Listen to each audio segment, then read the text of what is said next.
One of the biggest problems that a lot of people face within World of Tanks console is how do I actually compete against other players and how can I do better in matchups that aren't favourable and making sure that I've got the right sort of setup in my vehicle. So that's exactly what we're going to look at today, so that hopefully you feel informed, and if you are, then hopefully you'll like the video and enjoy what we have to offer on the channel. But either way, straight into the kind of, I guess, the depths of where we want to go with this video is how do you actually set up a vehicle? Because yes, it might seem pretty fairly bog standard. I should be taking, you know, your advanced loader, you should be taking vertical stabilizers or gun stabilizers, and you should be taking a variety of different perks. But why do you take these perks, and how do these apply to certain different vehicles, and which vehicle should I use these perks on? Is it the same for every single one?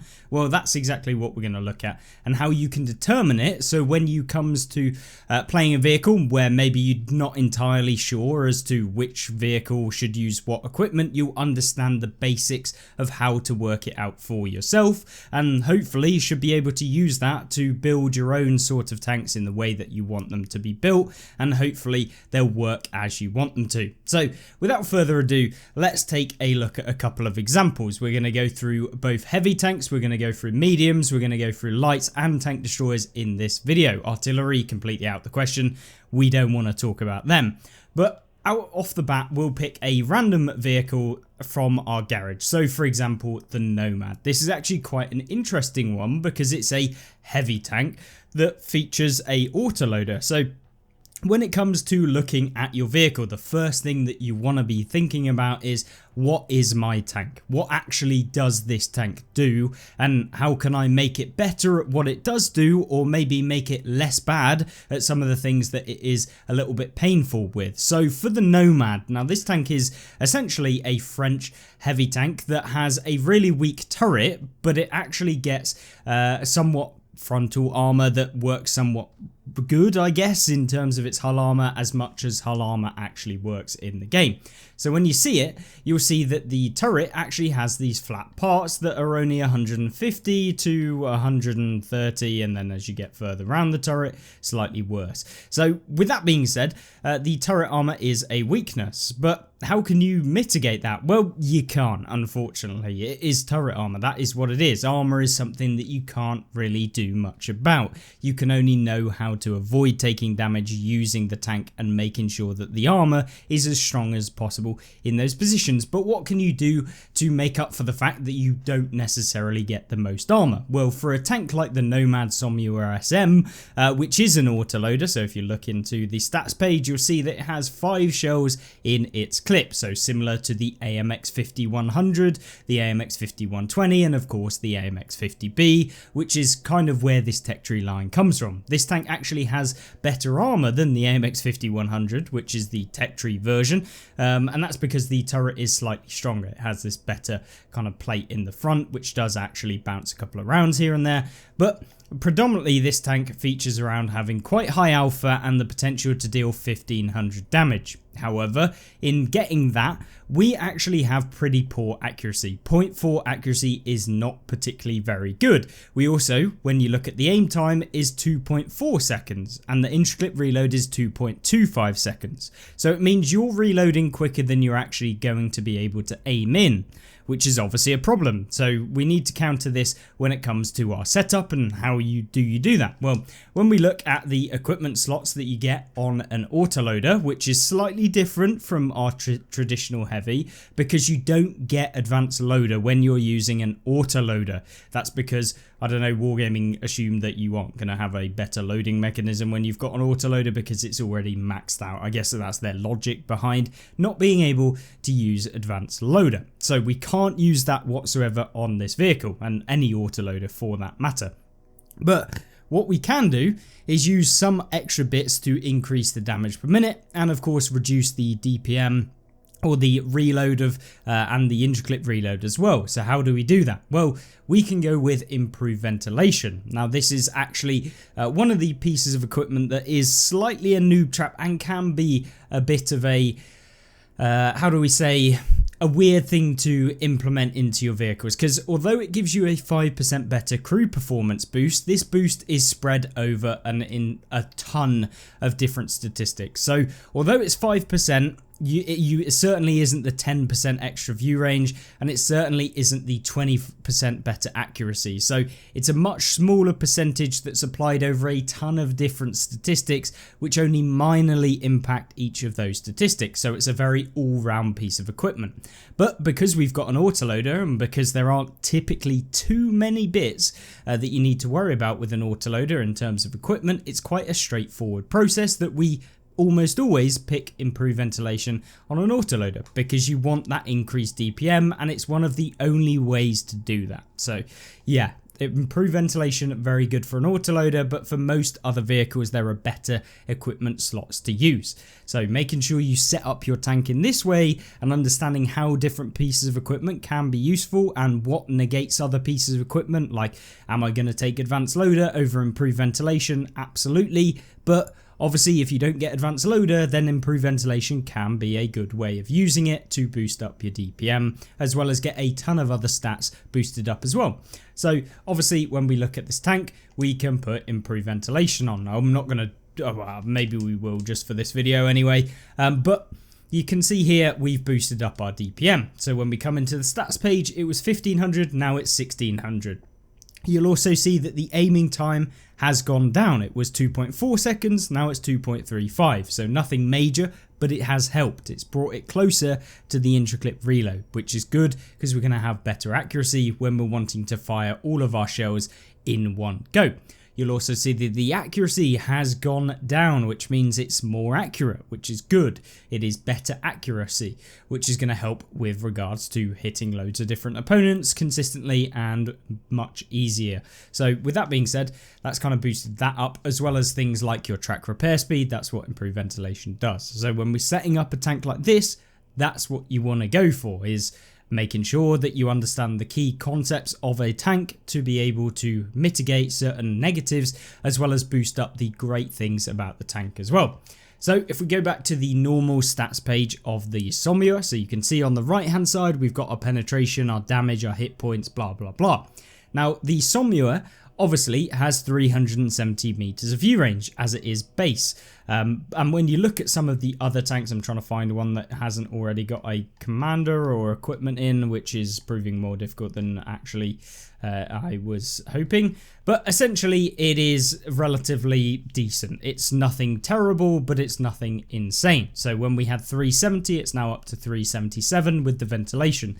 But view range is almost always something that you want to have in your vehicle. And how do you do that? Well, it's advanced optics. This is almost a staple of every single tank that I will run on this game.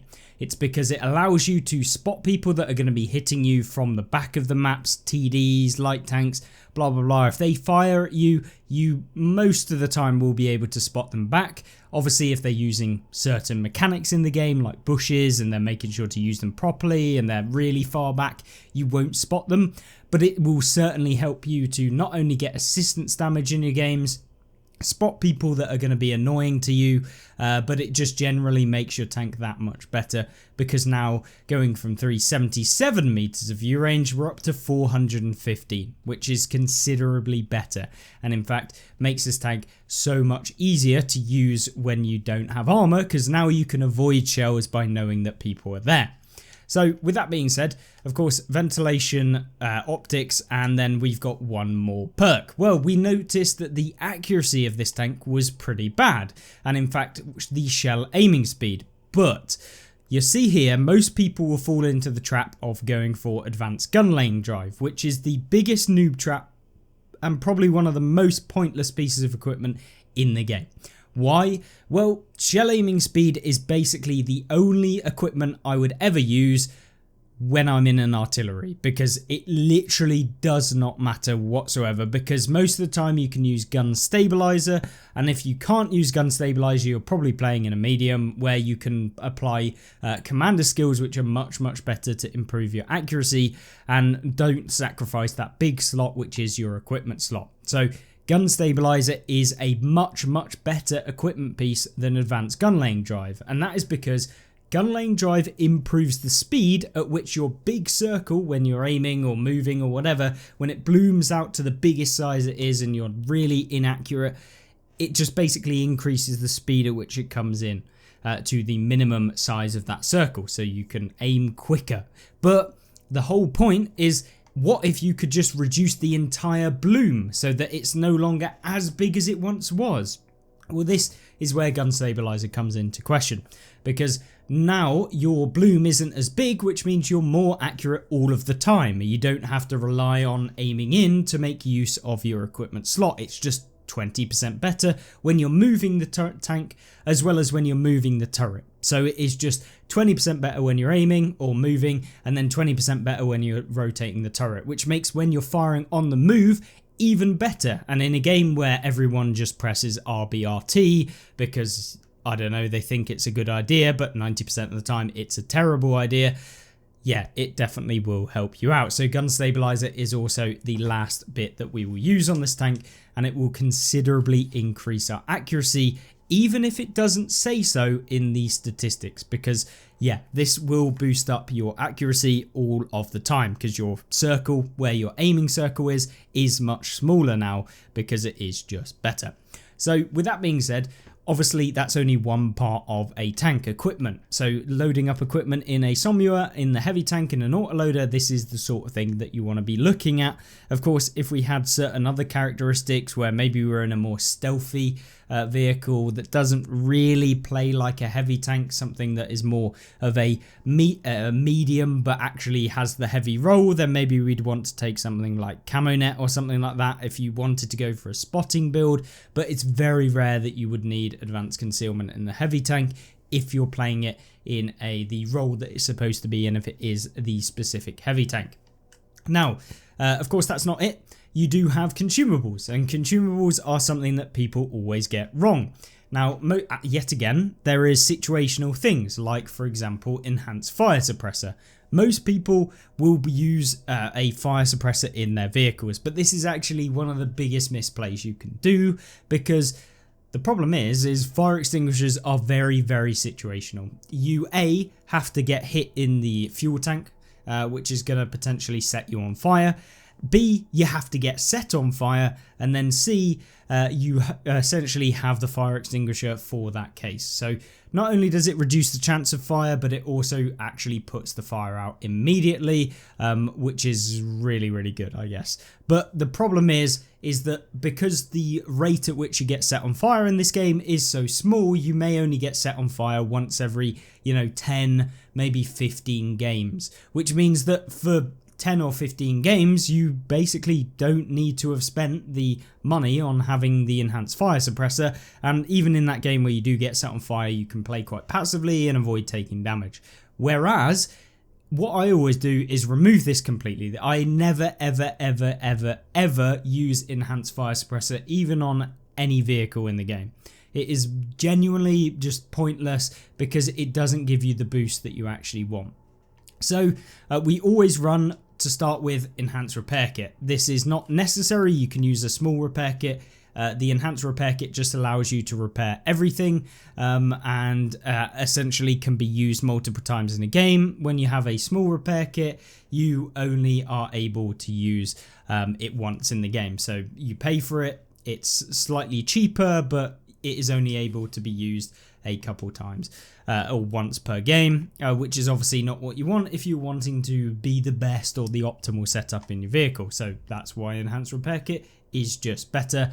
Then we've got medkit. This is also something that you pretty much always want to have in your tank, because not only does it heal any crew members that get knocked out in your vehicle, but it also reduces the chance of your crew receiving damage, so getting knocked out of the vehicle 25% less. So yeah, that's always good, and definitely something that you should have on most of your tanks, unless you're going for a weird build, at which point this video doesn't really apply anyway, because at the same time you're creating a real weird build that you accept might not be optimal or the best build, but for a general build, this is everything that you want to have in your vehicle as a standard.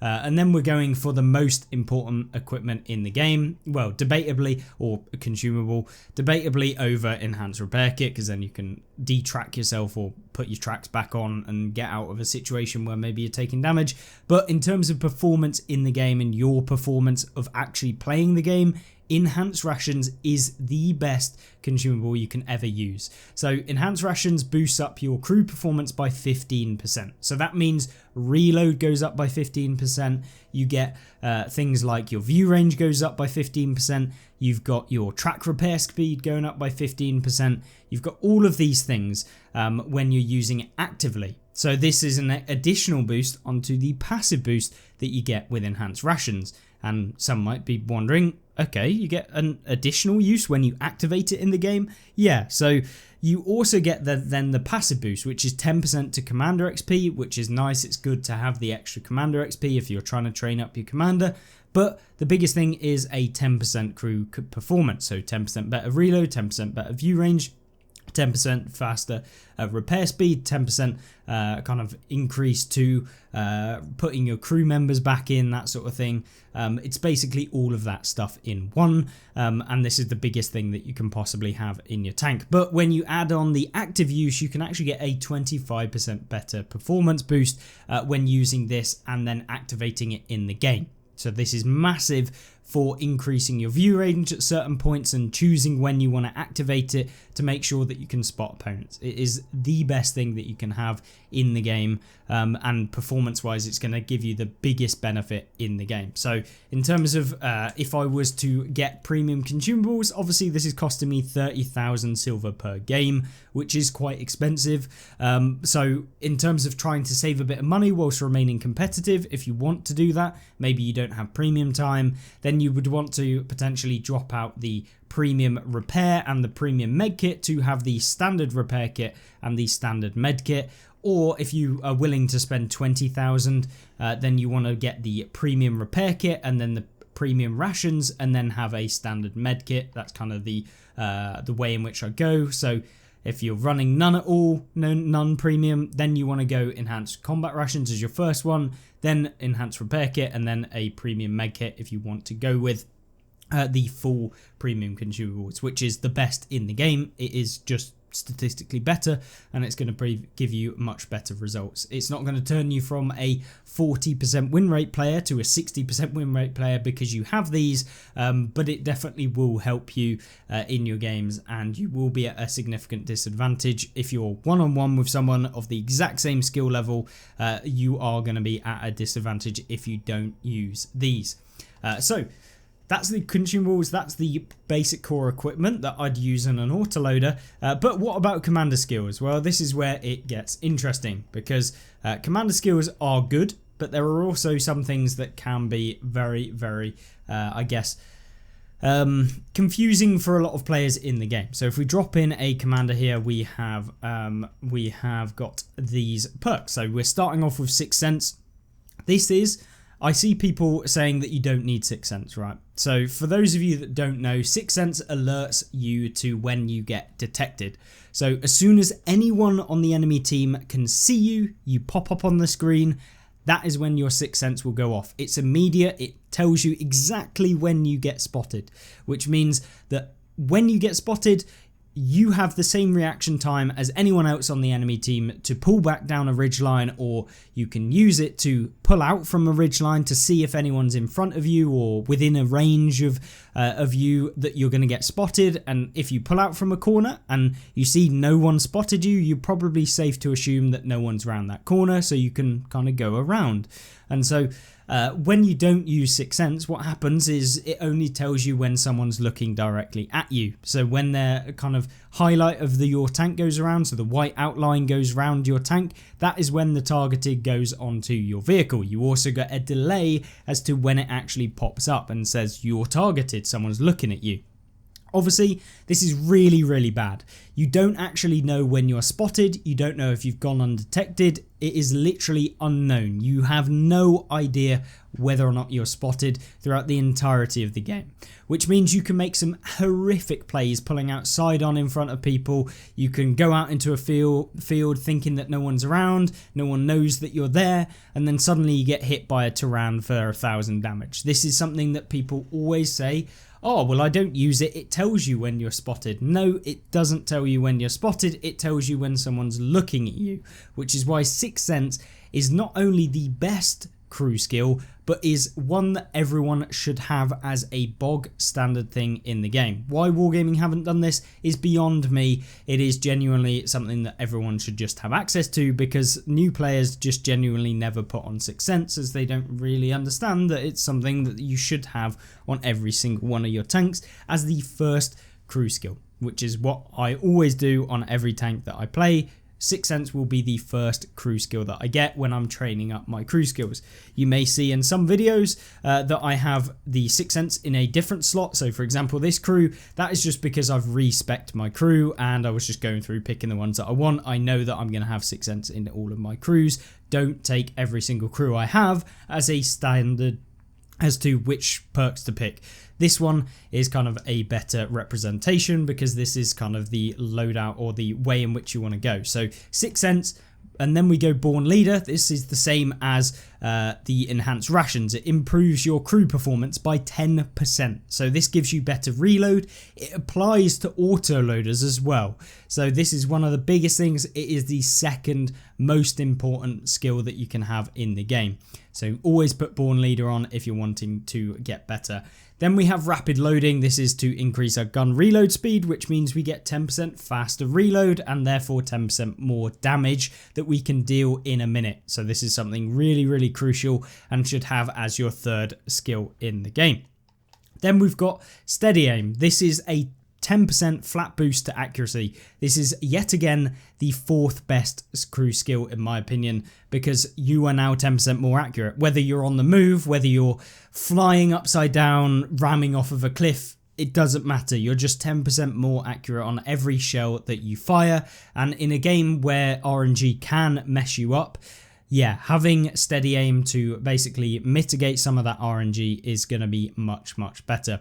Then it's really down to in terms of what the next skills that you actually pick, it's really down to the vehicle that you play. And often this is where people can start to go off chart, where they're just picking really weird skills that aren't really necessary. And these are some of the ones that I find very useful. So we have Snapshot. This increases your accuracy during turret rotation, almost crucial for every heavy tank in the game. It just gives you better accuracy, whether you're moving. That also applies, as we talked about with the beginning, with vertical stabilizers, where you are just 12% more accurate, so you don't have to kind of aim in as much to guarantee a hit. You don't have to fully aim every time. Sometimes you can fire off when you know that the circle is literally on the part where you want to hit. You don't need to fully aim if it isn't 100% fully aimed, but you know that there is no way that the shell is going to go outside of the circle and miss the target. So this is something that is very, very good, and it just limits how long you have to wait before you can just pull the trigger. So this is something very, very good. Then we've got Run and Gun. This is another one. It just increases your accuracy when moving. Accuracy, you want to eliminate as much RNG as we said, and that's a great way to go. Situational Awareness boosts up our view range. We can spot people, similar to Advanced Optics. It's just a slightly less bonus, but combined together makes your tank very, very capable of finding out where opponents are and making sure that even if you don't spot them instantly, if they fire at you, you do spot them. So yet again, a very, very good piece of skill to put into your tank. Then we've got Camo Expertise. Basically makes it harder for people to spot you. You've got 10% better camo, which is great. And especially on tank destroyers and medium tanks, it's another really, really good skill to have. And then Muffled Shot increases your shooting camouflage factor. So when you fire, you will bloom out the radius at which people will detect you. You have less camo for a short period of time after you fire, which means that When you have muffled shot, the actual bloom of that radius where you'll get spotted comes down by 35%. So it's not as big. It doesn't affect your camo as much. So this is very good for fast firing tank destroyers and medium tanks, which is something that you'll probably want to know about if you're playing in fast firing medium and tank destroyers and light tanks, that sort of thing. So in terms of heavy perks for this exact kind of crew build, I guess, we can have a look at the alternatives for a heavy tank. Sometimes you'll want track mechanic. This is for super heavy vehicles and tanks that will find it very difficult to get out of situations quickly enough to avoid people hitting you back in the track. So this is something that can be useful, but for the most part, I don't usually use it anyway. I much prefer to go on with things like camo and accuracy and view range, because most of the time I'm not limited. I'm not trying to get hit. I'm trying to avoid being hit, and that's where the camo and view range and stuff like that is the best way. The best way to avoid damage is to not take the damage in the first place, or not enable yourself to take the damage in the first place. So yeah, things that I find a bit of a noob trap: armor angling decreases the damage received. This is once again one of those things where you're trading off the ability to not take damage at all to take 5% less damage. So this is something that I would not really recommend. Maybe if you've got a super healthy vehicle, something like a Mouse, it could be useful in a weird build, but at the same time, probably not useful in a lot of situations. Plus, I feel like this is a bit of a cheesy skill. I don't know why Wargaming did this, because essentially you end up reducing the amount of damage people can do. So say I have 400 damage, I'm now going to deal, I believe, 380 damage instead of the 400 that I should have done, which is really annoying, because it should really be that the tank just gets 5% more health. But yeah, Wargaming did it in a really weird way. I don't know why they reduced the actual damage that you receive, as opposed to increase the health of the vehicle, which I think would have been better. But either way, that's that perk. I do use it on some things, but it is quite situational. Of course, then you've got Green Thumb. This is quite a situational perk as well. This is one that only increases your vehicle's camo when you're in a bush. Very, very good for light tanks, less so for heavy tanks and medium tanks, but it is still usable in a camo build medium tank as well. So I do use it on my mediums, but not all of them, especially the brawling Soviet mediums. I would not use Green Thumb. I would probably opt for track mechanic or something like that to just help me out in those more brawly engagements. Then you have things like Mark Target, very good for light tanks. Probably wouldn't use it on anything else. Then we have Controlled Impact.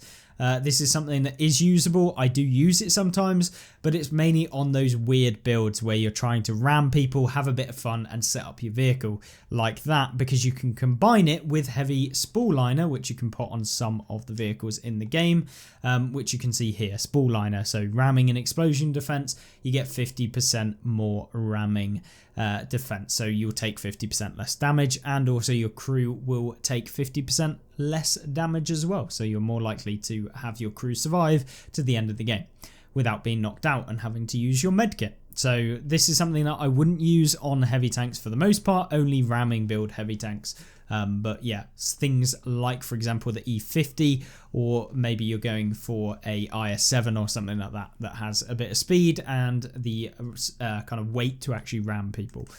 So that's kind of the Nomad in terms of quite a long rundown of the heavy tank, but we're going to blitz through some of the medium tanks and and the light tanks as well, just so we are covered. And if you wanted to see a specific kind of vehicle, that is covered within this video, because I feel like it is very important to understand. And if you are enjoying this video so far and you want to support me, then feel free to subscribe. And if you find the content very valuable and you want to support me financially, then you can of course join the channel as a channel member, and of course you can support me directly through PayPal as well, which is down in the description. But either way, you have of course got our medium tank build to have a look at now.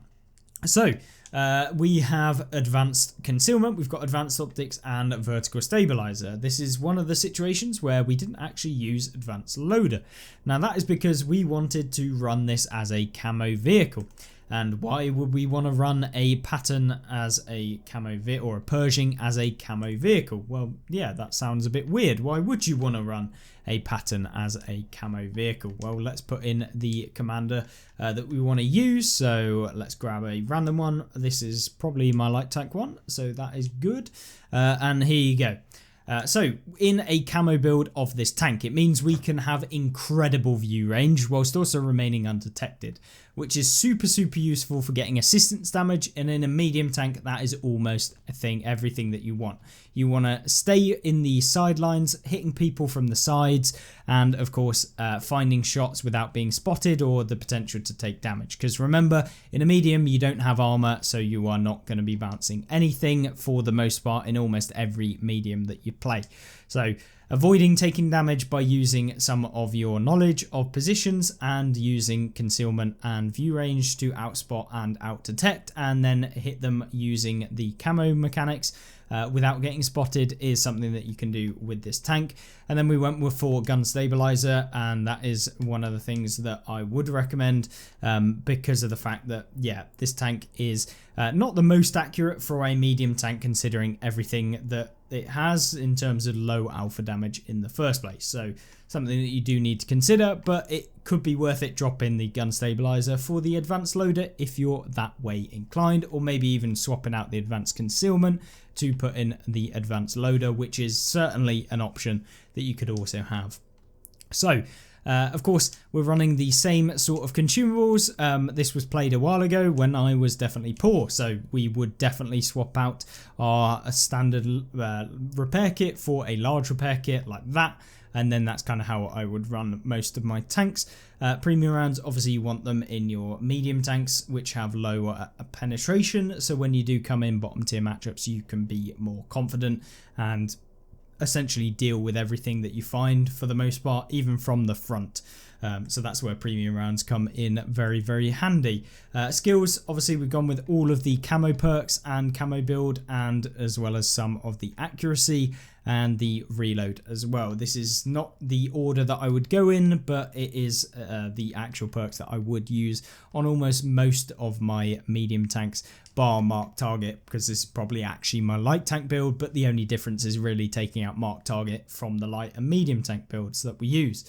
So that's kind of how I would run it. I would take out Mark Target and maybe use silent driving to increase our kind of reduction on essentially the effect of moving. So when you move in the game, the circle at which you get detected will increase. When you're stationary, you're much easier to remain undetected. When you move, it increases, and it will stay increased for the entirety of when you're moving. Then when you stop, goes back to the smaller amount. So what we want to do is reduce how big that detection range is when we're moving, and 55% is a massive decrease. And really useful in mediums because they're always moving around. It doesn't work on light tanks, so don't use it on your light tanks. It should be a medium or tank destroyer crew skill really for the most part. But with that being said, that's kind of medium tanks. It is very bog standard. I mean, in terms of equipment, the real things that you want are gun stabilizer, advanced loader, advanced optics, or if you don't have the option for gun stabilizer, using improved ventilation. And if you want a camo build, I would drop out the improved ventilation / gun stabilizer for advanced concealment and go with advanced loader. Remember, if your tank has terrible damage per minute, so just grab your tank, compare it to another vehicle by going to the tech tree. So for example, we're looking at the Pershing. So if I wanted to have a look at another medium tank at this tier, we go to, I don't know, the Soviets, we go over to tier 8, we grab the T-44 by looking at the details, we click on it, we got 2100 DPM. So damage per minute isn't really a problem when it comes to the Pershing, so we don't necessarily need it as much as some of the other tanks in the game. So that's kind of how you can compare your vehicle to what you think other people are going to have, and you know, making sure that you remain competitive against other vehicles is very crucial to playing the game well. And that's kind of one of the things that you can use for your medium tanks. Of course, light tanks, very similar, except light tanks will be using slightly different pieces of equipment. So if we grab up the HWK, that's a bad example, the Aguila, no, I am looking for one that already has equipment in it. That will do. The Backchat 12T. So this light tanks usually have pretty poor DPM. So going for increased DPM doesn't really need to happen, because for the most part you're really going for ambushes, and you're often not going to be reloaded or finding an opponent by the time you're reloaded anyway. So increasing that short period of time to reload doesn't make a huge lot of difference, because it might be quite far and few between where you're actually having to get damage. So you really don't need that increased reload for consistency throughout the entire battle. You've also got lower alpha damage, so your reload is pretty quick anyway, and you should be focusing on getting assistance as well as damage kind of throughout the game as you play through. So in terms of maximizing that, we want advanced optics, advanced concealment, and then we've gone for gun stabilizer on the autoloader. But yeah, that is kind of the build that you want really on your light tanks, because you're going to be on the move, firing using RBRT a lot with light tanks, and using your camo and concealment to remain undetected in your battles, which is kind of what you want to do when you are playing in a tank relying on spotting and you know, being very sneaky, stealthy, that sort of thing. Some tanks might be useful to have things like advanced traction system, or just traction system and then advanced powertrain to boost up the speed if it's quite a slow light tank, or if you want to make your light tank so fast that you'll end up flipping over all of the time, then you can do that. Things like the Snakebite down at tier 6 has this really weird build that you can do with it. If we can grab it here, you can see it has 88 kilometers an hour top speed. So yeah, that's what the power of the advanced traction system can do. And of course gun stabilizer and advanced optics. So yeah, just be aware of that. That's kind of what you can do, swapping out the advanced concealment for the traction system. But make sure you pretty much always have gun stabilizer, as you are usually very fast, and the accuracy when you're on the move at that sort of speed is not the greatest in the world. But that's kind of the light tank builds. There's nothing really too spectacular about using all of these tanks. It should be fairly straightforward, and hopefully I've just kind of explained what sort of things you should actually be looking at, what sort of things you need to consider when you're using your tanks, and just in general understanding whether you've got bad DPM to increase it, or whether you just say, you know what, I don't want the increased DPM, I'm just going to make my tank incredible at doing the things that it's good at, and just kind of saying screw it to the rest of it and play around those. Or you can go, I want to make my tank just an all-round beast and put into the worst parts of the vehicle, like your equipment, stuff like that, to boost it up, to make it more all-round. Or you can say, I'm just going to go full-blown weird, and I'm going to run a really weird, horrible build for enjoyment and a bit of fun. And that's kind of the ways in which you can play. Obviously, the most competitive is kind of the first bit, by picking based on your statistics and boosting up the bits that are very, very good about the tank, and just playing around the negatives, as opposed to, you know, using small boosts or boosts on tiny figures anyway, because they'll give you the least amount of bonuses, because 10% on 10 is 1, but say you have 30 on something, then you're going to get 3, so 33. So using your percentages on the best stats that you have are going to boost it up considerably more than using it on the worst things. So sometimes it is just worth boosting up the best things about a tank and playing off of it. But other than that, very long video. If you've watched it this far, hopefully you've learned a little bit, and at least my thought process on setting up different vehicles in the game. If you have, and maybe you don't understand something, let me know in the comments, and I will try my best to answer you and give you my advice on your situations. Probably can't answer all of the comments and stuff like that, but I will read them, and if it's something I can help out with, then I will. Of course, if you see other people asking questions, you know the answer. Use your big brain and reply to them, let them know exactly how you would do it, and yeah, we can get a good discussion going in the comments. It's always great to see what you guys have to say, and of course maybe you think I'm completely wrong and should be taking off my enhanced target info to put on a different piece of equipment, which, as I say, is a big no-no for me, because I want to be able to see people through obstacles which you can't see. Even if they're behind a bush, you cannot see them, which is where the enhanced target info comes from. So it's a little bit of an extra thing for you guys. I would never remove enhanced target info from my vehicle. But yeah, hopefully you enjoyed. If you did, leave a like, and of course subscribe if you aren't actually already. We are getting so close to 20,000 subscribers now. Yeah, hopefully we can get that by the end of the year. It would be amazing if you could help me out if you aren't already, and those of you that are subscribed, you're actual amazing. So thank you very much, and yeah, I will see you in the next one. Goodbye.